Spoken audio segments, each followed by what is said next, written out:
SK Petro কোম্পানীৰ বিৰুদ্ধে ৰুজু হ'ব গোচৰ দোষীৰ বিৰুদ্ধে হ'ব তদন্ত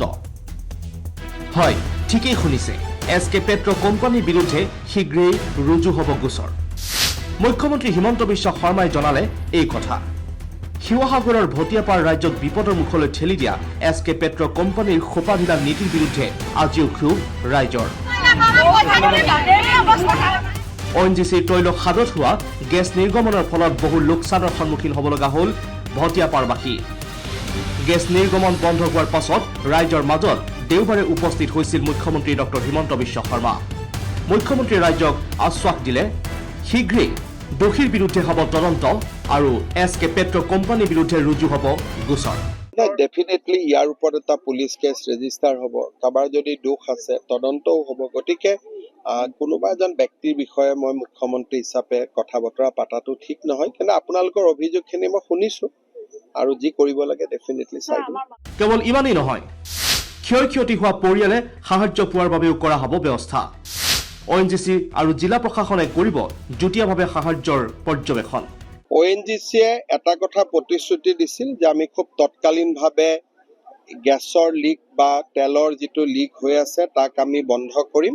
আৰু পৰৱৰ্তী পৰ্যায়ত ৰাইজৰ ক্ষতিপূৰণৰ বাবে ব্যৱস্থা কৰিম আজি মই নিজে আহি চালো ইয়াত এতিয়া তেল বা গেছ নিৰ্গমন বন্ধ হৈছে ৰাইজে এতিয়া আশা কৰিছে যে ক্ষতিগ্ৰস্ত ৰাইজে যাতে সহায় সাহায্য পায়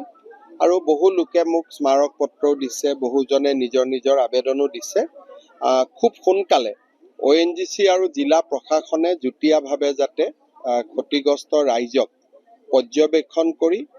বিভিন্ন ধৰণে যোনে যি ধৰণে সাহায্য পাব লাগে পোৱাৰ ব্যৱস্থা কৰে তাৰ বাবে আমি প্ৰচেষ্টা কৰিম ৰাইজে কৈছে যে মেডিকেল কেম্প আৰু ভাল কৰি হ'ব লাগে তাৰো ব্যৱস্থা কৰিম আৰু ময়ো যিখিনি অতিৰিক্তভাৱে মোৰ ফালৰ পৰা সহায় কৰিব পাৰো ময়ো সেইখিনি কৰিম ভটিয়াপাৰবাসীৰ মাজত মুখ্যমন্ত্ৰী দুবাৰকৈ আহিল মন্ত্ৰী সাংসদ বিধায়কসকলেও ললে খবৰ কিন্তু আজিও উপস্থিত নহল SK Petro কোম্পানীৰ কৰ্তৃপক্ষ সাহায্য প্ৰদান কৰাটো বাদেই খবৰ ল'বলৈও নহাৰ অভিযোগ ৰাইজৰ এই সম্পৰ্কে মুখ্যমন্ত্ৰীয়ে দিলে প্ৰতিক্ৰিয়া আপোনালোকে এটা কথা জানে যে ONGC এটা ভাৰত চৰকাৰৰ সংস্থা গতিকে ONGCৰ বিষয়ে মই কথা বতৰাখিনি সামাজিক বা আপোনালোকৰ জৰিয়তে কোৱাত কৰি তেওঁক মই মাতি আনি ক'ব পাৰিম গতিকে সামাজিক মাধ্যমত বা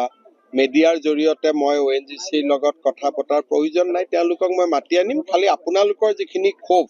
সেইখিনি মই নিশ্চিতভাৱে শুনিছো আৰু মই তেখেতসকলক আপোনালোকৰ ক্ষোভৰ বিষয়ে জনাই দিম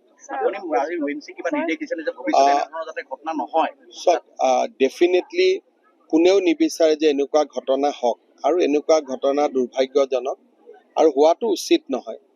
বৰ্তমান আমাৰ লক্ষ্য আছিলে যে গেছ লিক বন্ধ হওক মানুহখিনি ঘৰত উভতি আহক দ্বিতীয় লক্ষ্যটো হৈছে যে মানুহখিনিয়ে ক্ষতিপূৰণ হওক তৃতীয় আমি বাকি